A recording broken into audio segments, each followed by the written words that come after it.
আছে বজ্রপাত নিয়ন্ত্রক তালগাছ, নদীর ঢেউয়ের ফোয়ারা, লোকসমাগম ও প্রশান্তির বাতাস। লোকেশন জানতে ভিডিওটি না টেনে দেখতে থাকুন। ছুটির দিনে এমন মনোমুগ্ধকর স্থানে না আসলে বুঝতেই পারবেন না মানুষের এত সমাগমের মধ্যেও রয়েছে আনন্দ ও ফুর্তি। আছে হৃদয় ধুলানো পানির ঢেউ, নৌকায় চড়ার উপায়।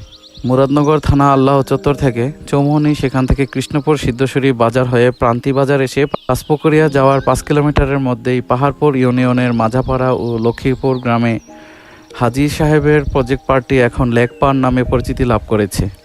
নির্জন দুপুর থেকে কোলাহলযুক্ত শেষ বিকেল পর্যন্ত আড্ডা দিয়ে আমরা বিভিন্নভাবে এই লেক পার্টি সৌন্দর্য উপভোগ করেছি।